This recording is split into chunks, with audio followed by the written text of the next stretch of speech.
Eu não sei se Lula vai ser candidato. Se Lula for candidato, ele está no segundo turno e ele não vai ter dificuldade de chegar ao segundo turno. Se ele não for candidato, ele apoiará alguém. E essa pessoa que for apoiada por ele, o nome mais provável é o ministro da Fazenda, Fernando Haddad. Se essa pessoa que for apoiada pelo Lula estará com relativa facilidade no segundo turno. Alguém apoiado pelo Lula vai ter mais dificuldade de vencer uma eleição do que o Lula venceria. Lula é um cara muito popular. E, principalmente, o Lula tem uma coisa que vale ouro numa disputa de 2 turnos, que é o seguinte: ele tem uma base de 30% dos votos. Lula entra numa eleição presidencial, ele tem 30% dos votos. 30% dos votos já te põe no segundo turno, porque com 30% de votos, ou você é o primeiro ou você é o segundo colocado desse primeiro turno. E aí entra a questão que é: Bolsonaro tem uma base de algo entre 20% e 25% dos votos. Bolsonarista mesmo, aquela turma que se vira e fala: Bolsonaro é o meu líder e dele não me afasto, tudo mais, isso dá uns 10% da população. Mas quando você pega as pessoas que meio que automaticamente já votam em Bolsonaro no candidato bolsonarista, aí isso se amplia e chega a 20%, 25% dos votos. Não é muito diferente do Lula não, tá? Existe uma diferença entre aquele eleitor que se vira Lula é o meu líder, dele não abro mão, e uma diferença do eleitor que apoia de forma generalizada Lula e candidatos apoiados pelo Lula. Não quer dizer que o cara ache que o Lula é o máximo, isso e aquilo. Pode, inclusive, ver muitos defeitos no Lula, mas ainda assim acha que o Lula é melhor do que outros. Então, a base do Lula, o lulista mesmo, eu não sei qual o número, mas é certamente menor do que essa base de 30% dos votos. Eu diria no pé ali 25%, mas é mais próximo de 30% do que 25%. Certamente o lulista raiz é menos do que esses 30%, mas quando você agrega todo mundo que acha que, com todos os seus defeitos, ainda assim Lula é melhor, dá uns 30%, Bolsonaro dá uns 25%. Então, um candidato apoiado pelo Bolsonaro e um candidato apoiado pelo Lula estarão no segundo turno da eleição de 2026. Isso é um fenômeno que a gente chama de polarização afetiva. Tem um efeito curioso no eleitorado brasileiro, que é uma distorção que vem de uma eleição feita em 2 turnos, tá certo? O eleitor, depois de um tempo, depois de muitos ciclos eleitorais, ele aprende a jogar com a eleição. Então, o raciocínio típico do eleitor brasileiro no primeiro turno raramente é votar no seu candidato favorito. Simone Tebet, por exemplo, é uma candidata que teria tido muito mais votos se as pessoas votassem no seu favorito no primeiro turno. Só que teve um bando de gente que preferia muito mais a Simone, por exemplo, mas achou que existia uma chance de o Lula ganhar no primeiro turno, tinha muita preocupação com o Jair Bolsonaro e nem votou na Simone no primeiro turno. Assim como tem candidatos, por exemplo, da Soraya, eleitores da Soraya, que preocupadíssimos com caramba, o Lula vai ganhar, ele tem chance de ganhar no primeiro turno, nem vou votar na Soraya. Voto direto no Bolsonaro. O Ciro emagreceu enormemente na eleição de 2022. Uma quantidade grande de eleitores tinha no Ciro o seu candidato favorito. E, no entanto, votaram no Lula desde o primeiro turno para ver se o Lula vencesse direto no primeiro turno, né? Se ele conseguisse mais do que a soma de todos os outros candidatos. Então, existe esse efeito que é um efeito de primeiro turno em que cada vez menos o eleitor brasileiro vota no seu favorito.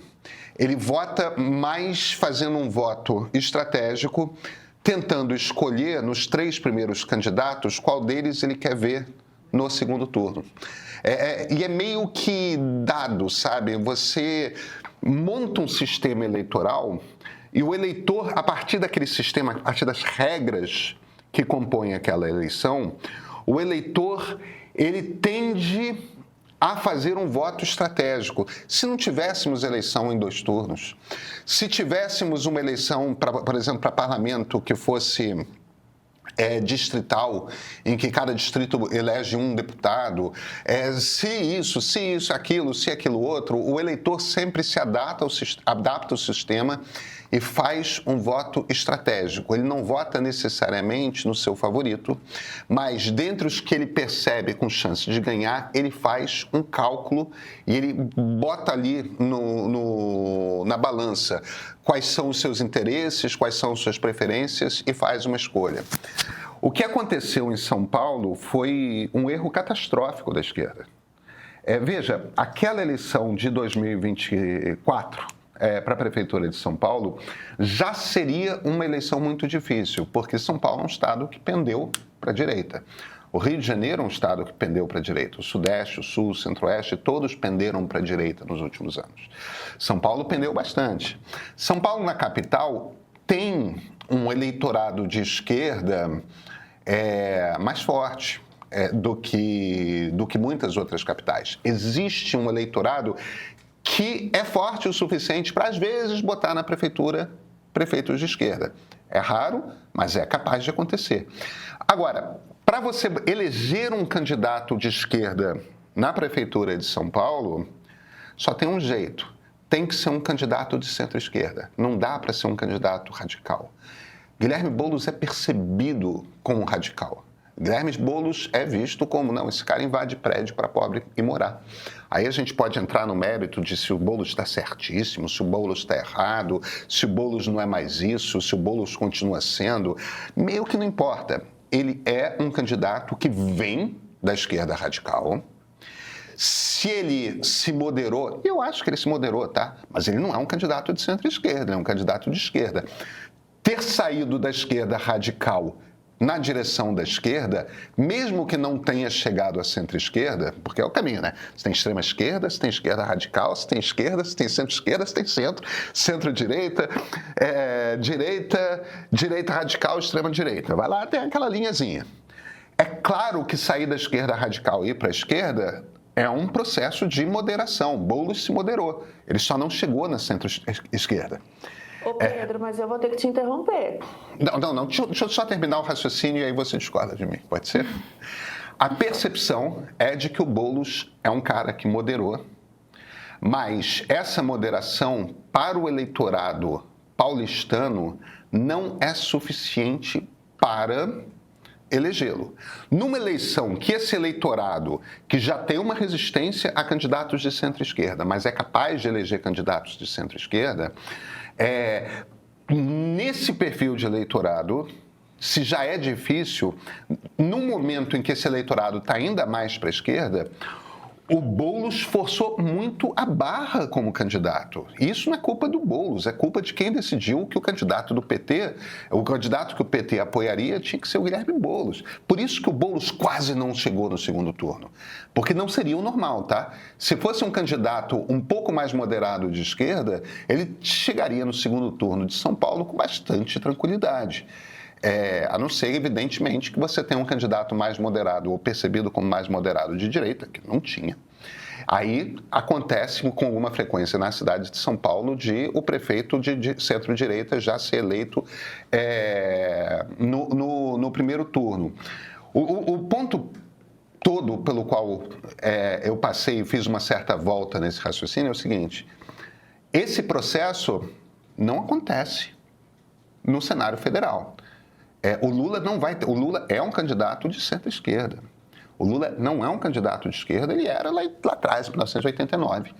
Entendeu? Ele é um cara que, vindo da esquerda, nunca da esquerda radical. O Lula nunca foi um cara radical de esquerda. Mas ele era um candidato de esquerda. Entre 89 e 2002, ele lentamente, porque é importante esse processo ser lento. Entendeu? Até porque dá credibilidade à transição. Lentamente, o Lula se transformou num candidato de centro-esquerda. Eu sei que a direita não olha para o Lula como um cara de centro-esquerda, mas olha, ele é. O fato de o Brasil ter caído todo muito mais para a direita do que jamais foi, desde o processo de democratização, não tira o Lula da centro-esquerda, não, tá? Ele continua ali, um cara de centro-esquerda. E isso traz facilidades eleitorais. E aí, claro, tem o histórico das políticas sociais dos primeiros 2 governos, tudo mais, tal, que dão para ele um eleitorado no Nordeste muito sólido. Essa transição ficou muito marcada em 2002, né, com Lulinha, Paz e Amor. Foi isso mesmo. Agora, deixa eu devolver para a Flávia, que está ali. Não tô pistola, não. É porque aí quando você fala da minha cidade e de política da minha cidade, você sabe que eu fico pronta para dar pitaco. Não, é porque eu concordo com a maior parte da tua análise, com exceção da tua análise sobre a cidade de São Paulo e os candidatos de esquerda aqui em São Paulo. Porque a gente tem pelo menos Luiz Erundina e Marta Suplicy para... Você falou que é raro. Não, mas calma aí, deixa eu falar. Deixa você falar. Deixa eu só fazer uma coisa. Eu concordo com você que a Luiz Erundina é uma candidata claramente de esquerda. Mas a Marta é uma candidata de centro-esquerda. Ela é uma pessoa de centro-esquerda. Não era quando ela se elegeu. Não era quando ela se elegeu. Ela se tornou, mas ela não... Olha, porque a gente tem que colocar no ângulo de como a sociedade enxergava a política naqueles momentos, né? Então vamos pensar. A Erundina se elegeu em 1988. Foi antes do Lula ser candidato a presidente em 89. Eu lembro. Ela é uma mulher assim, raiz da esquerda, nordestina, todo o pacote, e foi eleita. E não é... Claro, ela mesma já deu entrevista falando sobre como naquela época não tinha segundo turno. Isso a favoreceu, porque ela sabe que outros partidos se uniriam contra ela no segundo turno, mas ainda assim ela derrotou o Paulo Maluf. Não é uma coisa simples. A cidade de São Paulo tendia a alternar prefeitos de centro-esquerda e esquerda com prefeitos de direita. Até 2013, 2012, 2013 ali, até o Brasil mudar de rumo.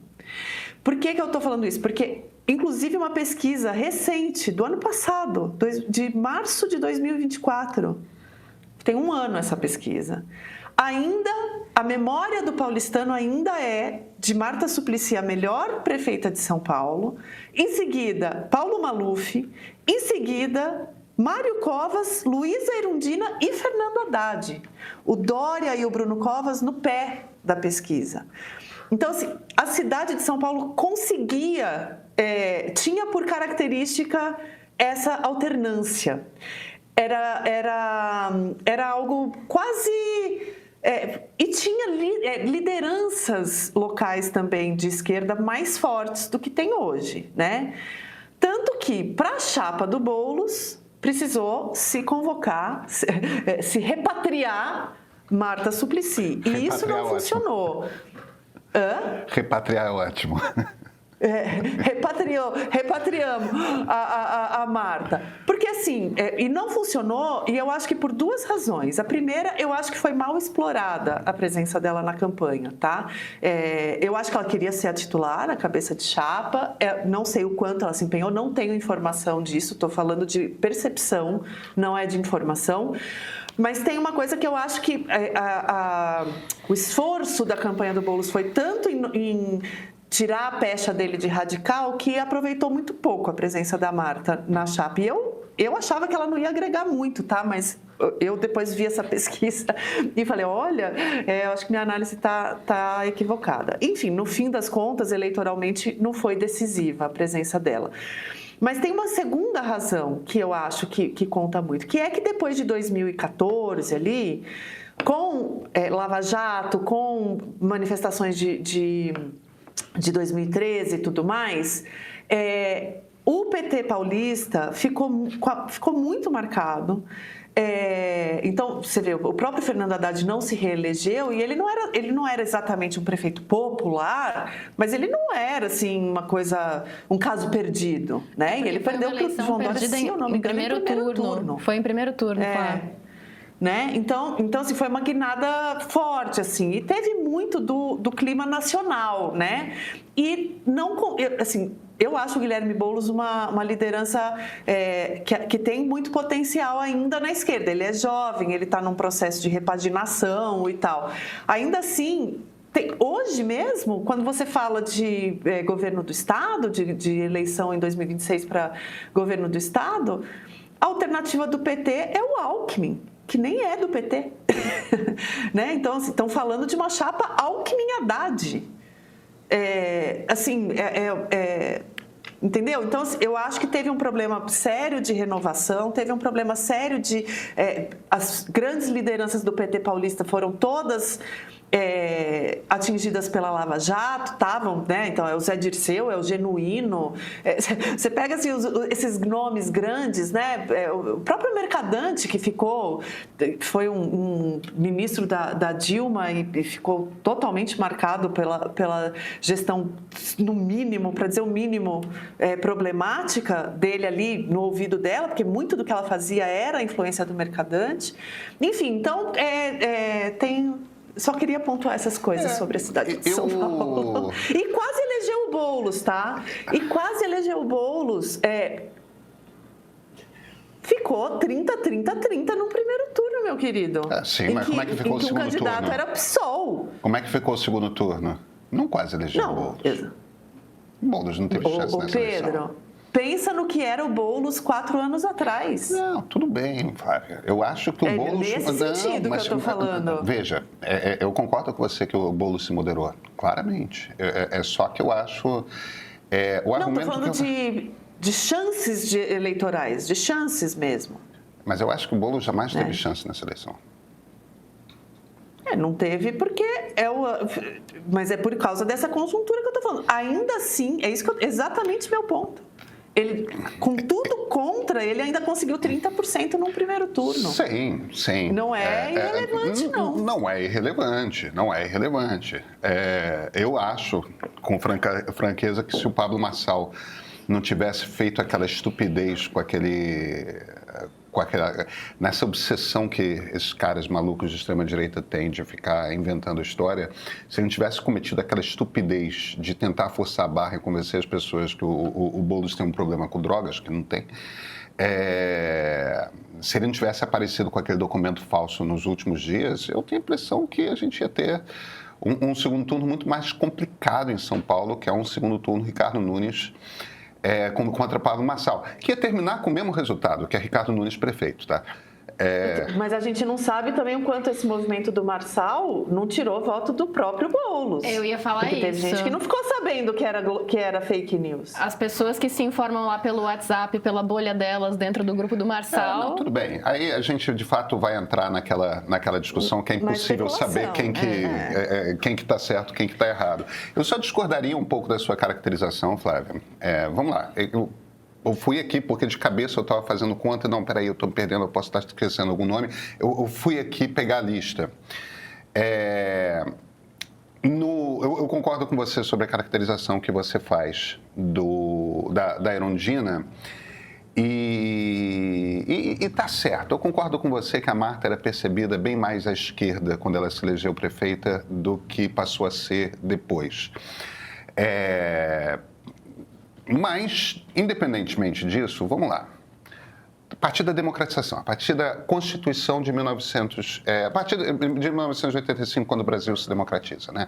Zé Sarney assume a presidência da República. Prefeitos: Jânio Quadros, Luiz Erundina, tá certo? Paulo Maluf, Celso Pitta, Marta Suplicy, José Serra, Gilberto Kassab, Fernando Haddad, João Dória, Bruno Covas, Ricardo Nunes. Não houve uma alternância. Para cada um candidato de esquerda, tem dois, para cada um prefeito de esquerda, tem dois de direita. A não ser, claro, e aí tudo bem, se você se virar para mim e argumentar que o Serra é um cara que está ali no centro com uma inclinadinha para a esquerda, eu posso até comprar. Eu jamais vou argumentar isso. Mas não é como o eleitor via.